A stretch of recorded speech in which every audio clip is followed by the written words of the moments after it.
உங்ககிட்ட ஒரே ஒரு ஆணி இருந்தால் போதும். உங்கள் வீட்டில் இருக்க பாரிஜாதம் செடியில் இருக்க மொட்டு விழுகிற பிரச்சனை, இலையெல்லாம் வந்து வெளியேறி போயிருக்கு, இல்லை செடியில் க்ரோத்தே இல்லைனாலும் சரி, நான் சொல்கிற இந்த ஒரே ஒரு மெத்தடில் மட்டும் நீங்கள் ட்ரை பண்ணி பாருங்கள்.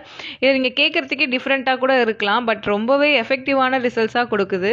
பொதுவாகவே பாரிஜாதம் செடியில் வந்து 2 டெஃபிஷியன்சி தான் அதிகமாக இருக்கும். அயன் டெஃபிஷியன்சியும் போரான் டெஃபிஷியன்சியும். இது ரெண்டுமே இருந்ததுனாலும் மொட்டு விழுகிற பிரச்சனை, இலை வந்து வெளியேறி போயிருக்கு, பேல் எல்லோவாக இருக்குது, இல்லை க்ரோத்தே இல்லைனாலும் சரி, இந்த நம்ம துருப்பிடிச்ச ஆணி இருந்தால் எடுத்துக்கோங்க. ஒரு துருப்பிடிச்ச ஆணி எடுத்துகிட்டு உங்களுடைய மண்ணில் வந்து நீங்கள் சொருகி விட்டுருங்க.